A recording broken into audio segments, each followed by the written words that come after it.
Halo semuanya, kembali lagi di Belajar bersama saya Nona Moboy tentang dunia PAUD. Kali ini saya ingin membagikan dan sekaligus menjawab pertanyaan yang saya dapatkan di kolom-kolom komentar tentang bagaimana mendirikan PAUD di rumah yang berhasil.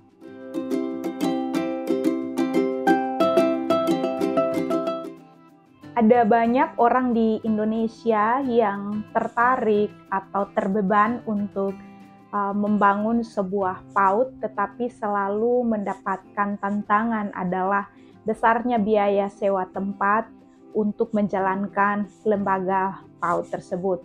Sehingga muncul pertanyaan-pertanyaan, apakah PAUD bisa dibangun di rumah atau dimulai di rumah.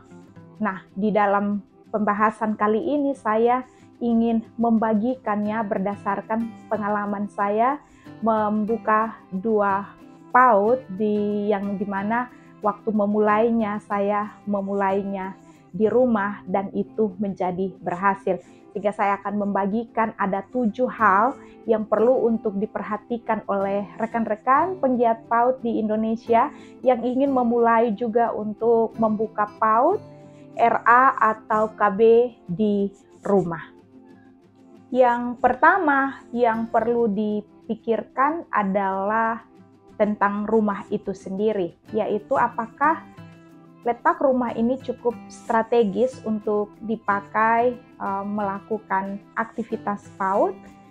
Apakah di rumah tersebut ada ruangan yang memang bisa dipakai secara daily activity untuk menjalankan PAUD tersebut? Apakah ada kesepakatan dengan seisi rumah untuk siap terganggu dengan aktivitas PAUD yang akan terjadi? Jadi tentang rumah yang ingin dipakai, kita harus mengecek terlebih dahulu ketersediaan dan kerediannya.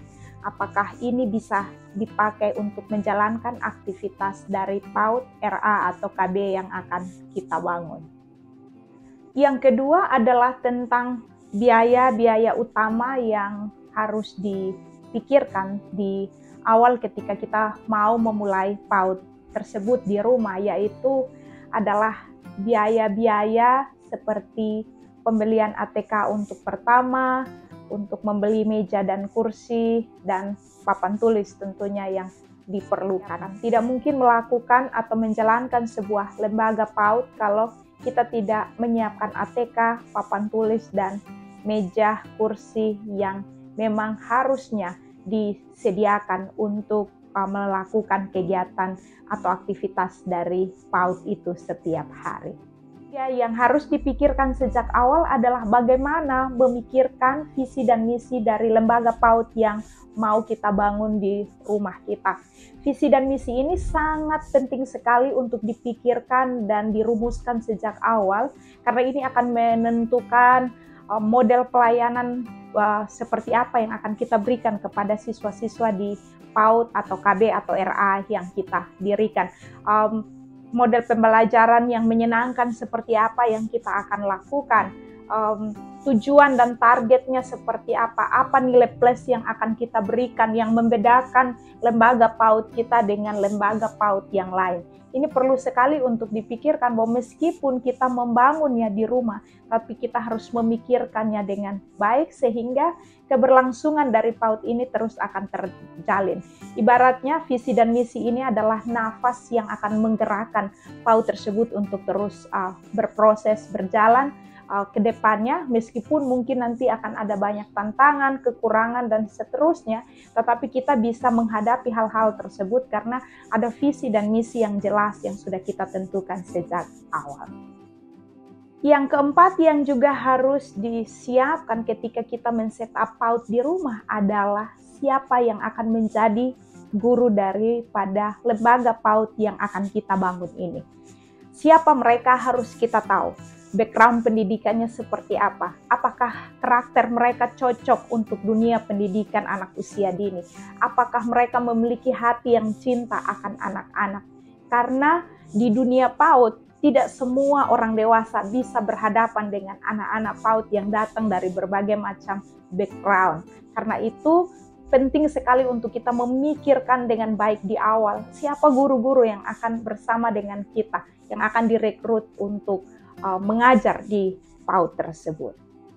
Yang kelima yang harus juga dilakukan adalah mensosialisasikan keberadaan PAUD tersebut kepada pihak-pihak yang ada maupun di lingkungan di tempat di mana PAUD tersebut berdiri. Cara mensosialisasikannya banyak cara. Bapak, Ibu penggiat PAUD dapat melakukannya dengan berkomunikasi dengan para pemerintah lokal yang ada di sekitar lokasi rumah di mana kita memakainya untuk menjadi tempat untuk menjalankan PAUD.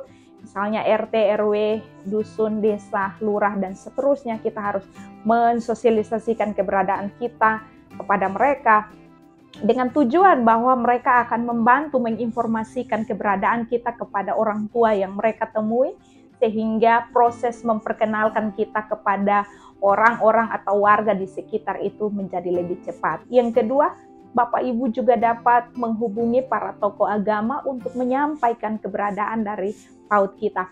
Para tokoh agama biasanya punya banyak umat, sehingga kita bisa memakai mereka atau menggunakan akses dari mereka ini untuk menginformasikan pada umat yang mereka pimpin tentang keberadaan PAUD kita. Sehingga dari umat mereka juga lah kita mendapatkan siswa didik nanti. Dan cara yang ketiga adalah dari diri kita sendiri untuk menyebarkan informasi itu dari mulut ke mulut. Ini adalah cara mensosialisasikan berdasarkan pengalaman saya, sehingga kita tidak akan kekurangan siswa setiap tahunnya. Kenapa? Karena kita memakai elemen-elemen yang ada di sekitar kita ini untuk mensosialisasikan tentang keberadaan dari PAUD yang kita bangun di rumah tersebut. Yang keenam yang harus juga disiapkan dan diadakan adalah menyiapkan dan merencanakan biaya operasional dari PAUD tersebut dan menentukan sumber-sumber pendanaan yang akan kita pakai untuk membuat PAUD tersebut dapat beroperasi. Guru-guru yang kita rekrut harus digaji, karena itu ini adalah salah satu kesepakatan yang sejak awal harus sudah terjadi antara kita sebagai founder dengan para guru. Sehingga para guru ini mengerti bahwa mereka datang untuk mengajar, menginvestasikan 2 jam sehari, mengajar putra-putri dari warga sekitar mereka ini. Mereka sendiri ada rewardnya dari founder atau pendiri atau orang yang menjadi pengelola dari PAUD tersebut. Menentukan biaya operasional dari awal, membuat PAUD yang kita bangun di rumah ini akan terus berjalan dari tahun ke tahun. Kenapa? Karena kita mengerti bahwa ada biaya operasional yang diperlukan untuk membuat PAUD ini bisa terus bertahan ada. Ada biaya yang perlu dikeluarkan setiap bulan, setiap semester, dan setiap tahun yang secara reguler akan terus ada. Karena itu, kita sebagai orang yang mau membuka PAUD, kita harus memikirkan hal ini. Jangan hanya semangat saja, tetapi kita tidak memikirkan bahwa ada pembiayaan yang diperlukan. Yang ketujuh adalah menentukan model pembelajaran yang akan kita pakai di PAUD kita. PAUD yang kita jalankan di rumah, janganlah menjadi PAUD yang asal-asalan tanpa ada model pembelajaran yang mau kita lakukan. Contohnya adalah mau memakai kurikulum mana. Apakah kurikulum pemerintah ataukah kurikulum dari lembaga-lembaga tertentu? Ataukah ada hal yang ingin kita desain sendiri? Penekanan pada pembelajaran atau materi mana yang mau menjadikan sebagai model dari PAUD kita. Itu harus kita pikirkan dari awal. Sebagai pengelola atau sebagai founder dari PAUD, kita sudah harus punya gambaran tentang hal ini. Kita harus menentukan sejak awal bahwa ini bukan hanya PAUD yang datang Senin sampai Kamis 2 jam per hari dan hanya bernyanyi dan lipat kertas origami atau hanya lompat dan bermain sana sini, tapi ada sesuatu kegiatan yang secara terstruktur yang akan kita lakukan di PAUD tersebut untuk mendukung anak-anak PAUD, anak-anak yang datang di tempat lembaga kita ini, mereka dapat bertumbuh dengan optimal dan kita bisa mempersiapkan mereka untuk transisi ke SD dengan baik. Karena itu, PAUD yang kita bangun, kita juga mengerti model pembelajaran seperti apa yang mau kita sajikan kepada mereka. Demikian materi kita hari ini. Semoga pembelajaran hari ini dapat menambahkan informasi-informasi yang diperlukan oleh para penggiat PAUD di Indonesia.